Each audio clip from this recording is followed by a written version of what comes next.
प्रणाम बाबा जी। पितृपक्ष चल रहे हैं।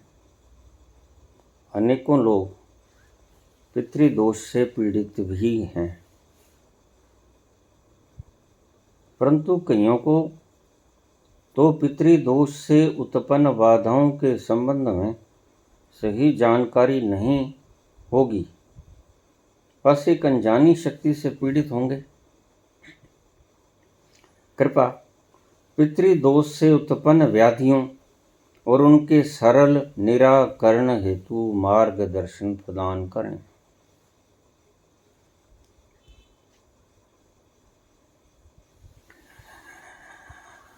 मैं मार्गदर्शन क्या करूं? मोरल तो तुमने सुना दिया, अब कहानी सुनाने का अर्थ भी क्या है?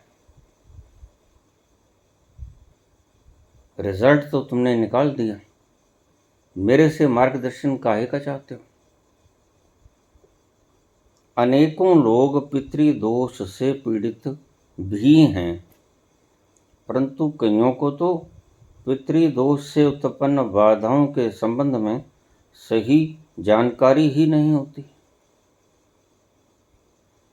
बस एक अनजानी शक्ति से पीड़ित होंगे।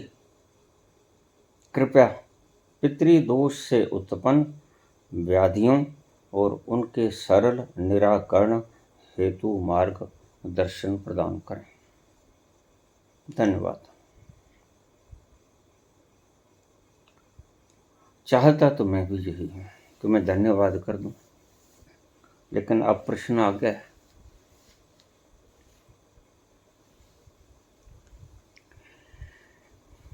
मैं शमशान के भीतर शमशान साधना किया करता था,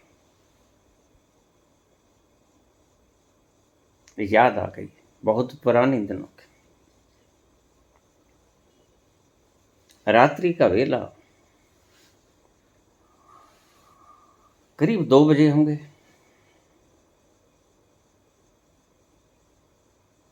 तो मैंने देखा एक बकरा, छोटा सा लैला, छोटा सा बच्चा बकरी का,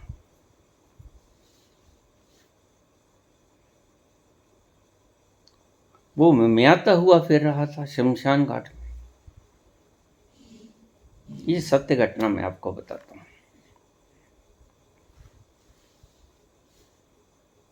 मैंने कहा इस वक्त रात को,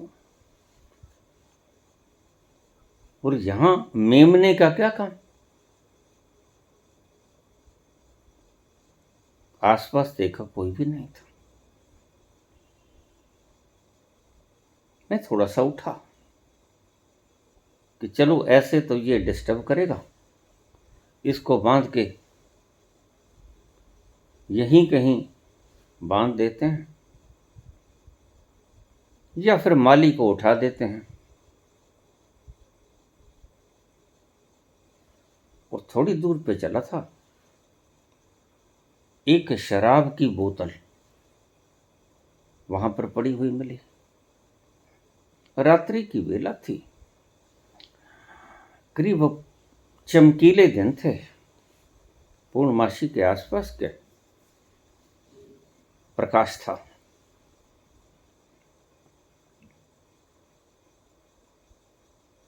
तो मैं माली को जगाने ही चला था या कोई रस्सा वगैरह ढूंढ रहा था।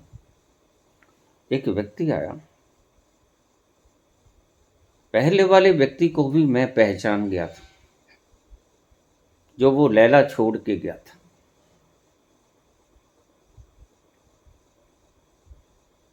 वो जाते हुए व्यक्ति की शक्ल मैंने देख ली थी। और जो दूसरा व्यक्ति एक और आया, उसने उस मेमने को उठाया,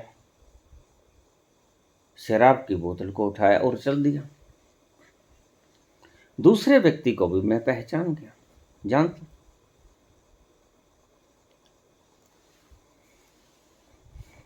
बात समझ में आई। मैं अपने आसन पर बैठ गया। चिता जल रही थी, चिता के सामने मैं बैठ गया। उन दिनों शक्ति साधना, या आप कह दो कि तंत्र साधना मैं कर रहा था।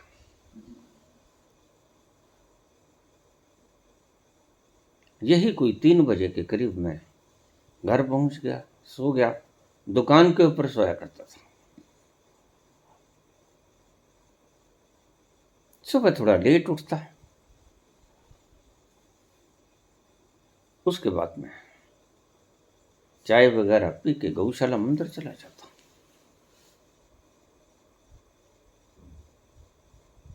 सभी स्नान ध्यान वगैरह, सैर क्रिया योग वगैरह मैं यहीं करता। नहर थी, नहर के किनारे पर टहलता, क्रिया योग कर लेता, 2 घंटे क्रिया योग, थोड़ी सी दौड़ लगा लेता और स्नान ध्यान कर लेता। मुझे एक छोटा सा कमरा दे रखा था मंदिर वालों ने।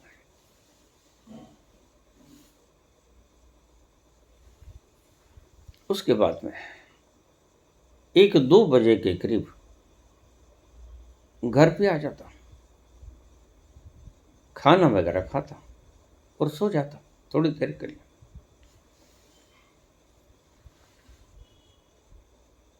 थोड़ी सी शाम ढली तो मैं उस व्यक्ति के घर पे गया जो वो मेमना उठा के लाया था और शराब की बोतल उठा के लाया। मुझे देखता घबरा गया वो।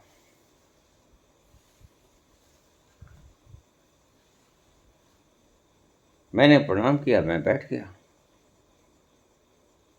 और भी लोग थे। मुझे वो कहने लगा, आप थोड़ा सा मेरे साथ कमरे में वहां बैठेंगे, बात करेंगे। वो वृद्ध व्यक्ति, बड़ा सा खूंडा रखता आदमी। हम बैठ गए, मेरे आगे उसने हाथ जोड़े। पंडित जी बता मत देना। मैंने कहा ये तुम क्यों करते हो? कहते मजबूरी। ये काहे मूर्ख बना रहे हो? मजबूरी है। और कोई धंधा पेशा तुम्हें दिखता नहीं? नहीं, यही है। बाल बच्चे भी तो पालने।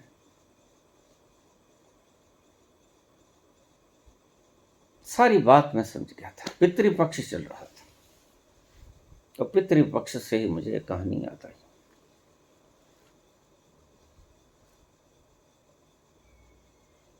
तो इन सिर हिलाने वालों ने उस व्यक्ति को कह दिया था कि तुम्हें पितृदोष है। और बाबा कैसे ठीक होगा? तो एक मेमना छोड़ दो, एक शराब की बड़ी बोतल, तो ठर्रा संतरा ठर्रा पीता था। और देखो, ये शमशान घाट में रख के पीछे मुड़ के मत देखना, भाग जाना, नहीं तो तुम्हारी ये भेंट लगेगी नहीं। तो यद्यपि वो भाग रहा था, लेकिन मुझे उसकी शक्ल दिख गई। और दूसरे दरवाजे से वह व्यक्ति, पास में छोटी दीवार थी, वहां से लंघ के आ गया। छोटी सी दीवार थी शमशान घाट की।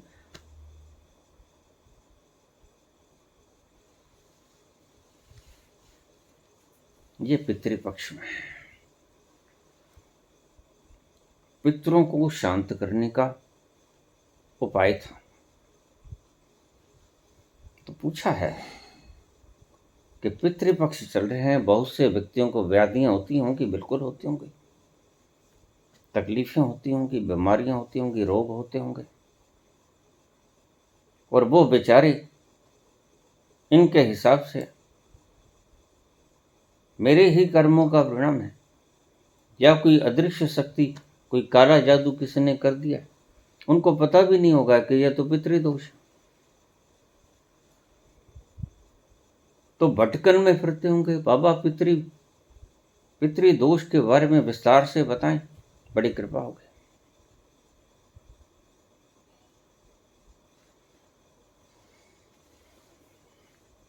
पितृदोष, ये पहला सवाल नहीं है मेरे पास। इस तरह के सैकड़ों सवाल पहले भी आ चुके हैं।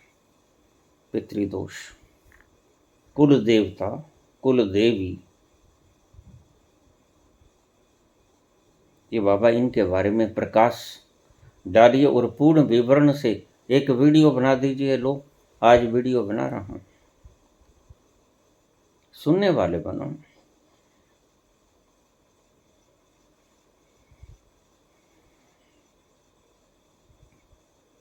पितर नाम की कोई चीज नहीं होती है, मुझे पता है।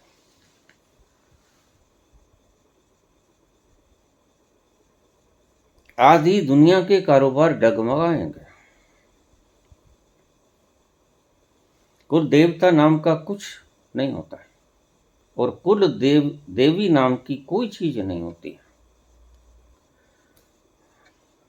न तो पितर होते हैं, क्योंकि जो मर गया उसे तुम कहते हो कि पितृलोक में चला गया। नहीं, ऐसी व्यवस्था नहीं। यह निरंतर यात्रा है, चेतना की निरंतर यात्रा है। इसके बीच में कोई व्यवधान नहीं पड़ता। जैसे ही व्यक्ति मृत हो जाता है, प्रकृति का ये काम है, प्रकृति के नियमों में आबद्ध, जैसे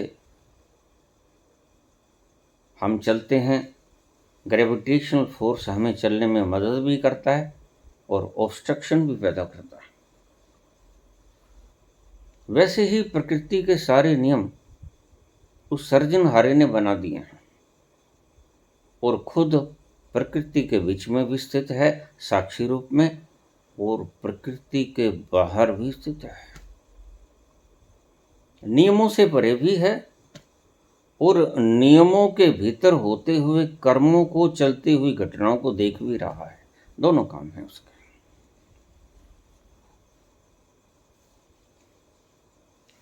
जो व्यक्ति मर गया, हम भी जब एक दिन चले जाएंगे, कोई भटकता नहीं।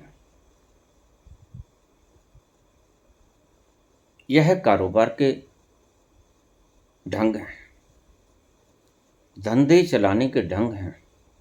अक्सर जो चीजें रहस्यपूर्ण होती हैं उनको धंधा बना लेना सहज भी होता है और आप इन मूर्ताओं में फंस भी जाते हो। देखिए, मैंने इन बातों से कुछ लेना नहीं दिया। तुम्हारे पितरों की पूजा तुम करते हो, तुम्हारे कुल देवी देवताओं की पूजा तुम करते हो, मुझे क्या ऐतराज। मैं तो अपने एक कमरे में मस्ती में बैठा आराम कर रहा हूं।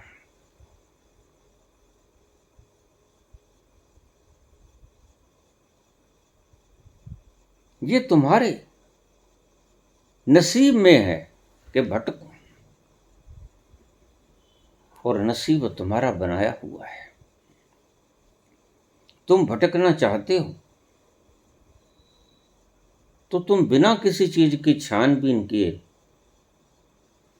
क्योंकि पुरखे ऐसी कह गए थे, पुरखों के पुरखे ऐसी कह गए थे, तो हम उनके लकीर के ऊपर चल रहे हैं। अब बहुत से लोग मेरे पास आ जाते हैं, खास तौर से स्त्रियां। बाबा, वीरवार को सिर नहीं धोना चाहिए, शनिवार को सिर नहीं धोना चाहिए। मैंने कहा, क्यों, शनिवार को क्या बात है? शनि तुम्हें क्या कहता है?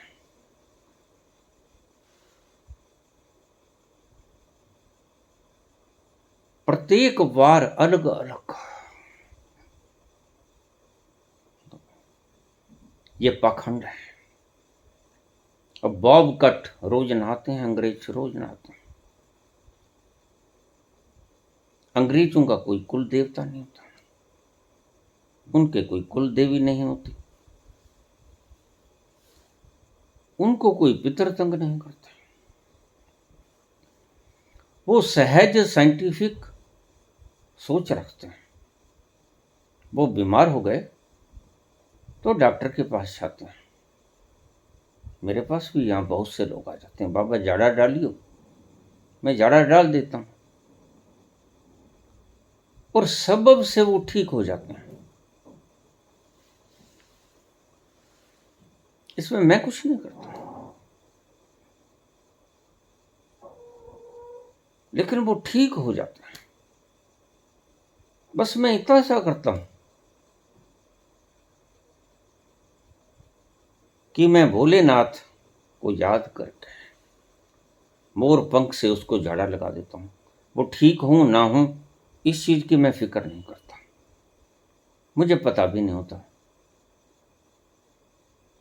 कोई ठीक हुआ कि नहीं हुआ। किसी ने कह दिया झाड़ा लगा दो, झाड़ा लगा देता हूं, उसके बाद कोई फिक्र नहीं करता और कोई फीस भी नहीं लेता। काहे की फीस लेना? परमात्मा को जरूर याद करता हूं, उस सुप्रीम पावर को जिसने इस सारी सृजना को करा, उसे अवश्य स्मरण करता हूं। यह भी नहीं कहता कि इसको ठीक कर दो, ये भी नहीं कहता कि इसको ठीक ना करो, मैं सिर्फ झाड़ा लगा देता हूं। झाड़ा शब्द शायद तुम्हें पता नहीं होगा, निर्झरा शब्द से झाड़ा बना है। जो कर्म ये व्यक्ति भोग रहा है वो झड़ जाए, उसको झाड़ा कहते थे। लेकिन ऐसे कर्म भोगने के बिना जड़ते नहीं, और अगर कोई झड़ जाते हैं तो उसके लिए मैं यही समझता हूं कि दो तीन बातें हैं, विस्तार से कभी फिर किसी वीडियो में। लेकिन इसमें यही हो सकता हूं कि मैं क्योंकि इतने वर्षों से एक स्थान पर बैठा हूं, यह स्थान सिद्ध हो गया है, और क्योंकि मैं झूठ नहीं बोलता हूं, इसलिए मेरी वाणी पवित्र हो गई है। मैं कंठ से जो बात कह देता हूं वो पूर्ण हो जाती है।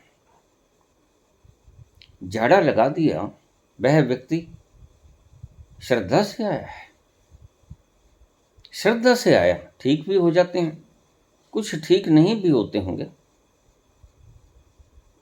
लेकिन मैं इसकी एवज में कुछ भी नहीं चाहता हूं, कोई ठीक हो ना हो, बस उसने कह दिया और मैंने झाड़ा लगा दिया।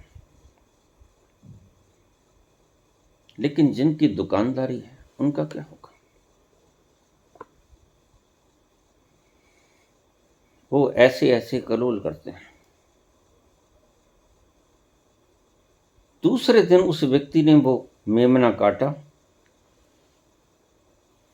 और खा गए घर वाले, मुझे पता लगा, क्योंकि ज्यादा दूर घर नहीं था, उनका घर मेरे घर से कोई ज्यादा दूर नहीं था, मुश्किल से पैदल चलकर 2 मिनट।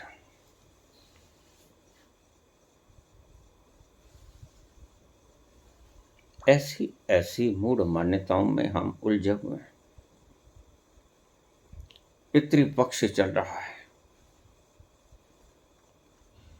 ये सिर्फ बिल्कुल इसी तरह था। हमारे मनीषी बड़े समझदार थे। आज चीजों को विकृत कर लिया गया, जैसे मैंने पहले कहानी सुनाई थी कि कोई व्यक्ति अपने बच्चों को साथ लेके जाता बाहर शौच निवृत्ति के लिए और बच्चों को वहां मैदान में छोड़ जाता। वो कहानी आपको सुनाई थी। और फिर बच्चे बड़े हुए और फिर ये सेप्टिक टैंक्स का निर्माण हुआ। आज कौन जाता है बाहर? फिर उन्होंने कहा कि हमारे बुजुर्ग जाते थे, तो बारियां बंद गई, आज तुमने जाना है वहां तक, क्योंकि बुजुर्ग जाते थे। और आज तुमने जाना है, लड़ाई झगड़े भी होते हैं, आज तुम्हारी टर्न है, आज तुम्हारी टर्न है। व्यर्थ के बोझे, ये मूढ़ मान्यता है। तुमने ये ठीक समझा नहीं कि बुजुर्ग जाते क्यों थे। और रोज जाते थे, और तुम भी इनका अनुकरण करते हो,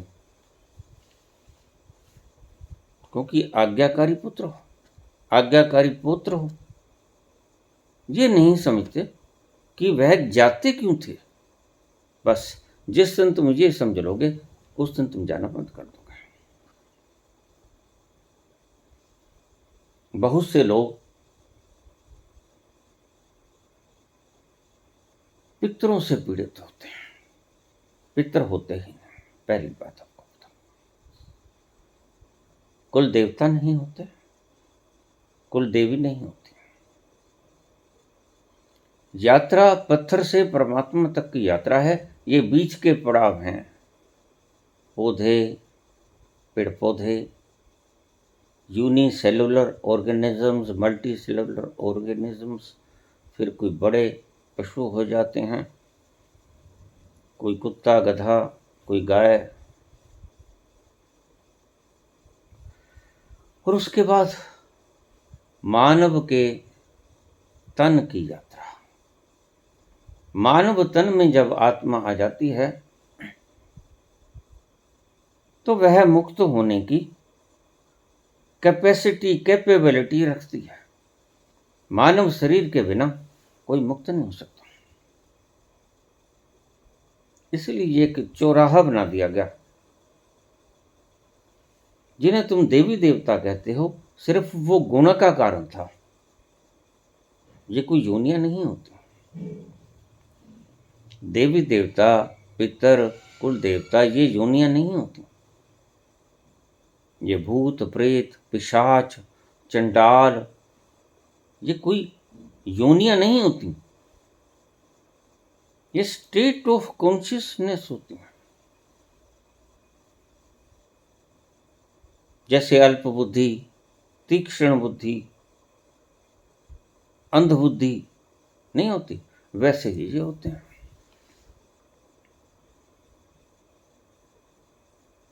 स्टेट ऑफ कॉन्शियसनेस जो कुछ देने की प्रवृत्ति रखता है, दाता है, उसे हम देवता कह देते हैं। आज भी जो व्यक्ति शरीफ इंसान है, दान पुण्य बहुत करता है, तो हम अक्सर ही उसे कह देते हैं, ये तो देवता है, ये तो देवी है। बस देवी शब्द, देवता शब्द वहां से उठा दिया गया, और आज हमने इन्हें कुरूप कर दिया।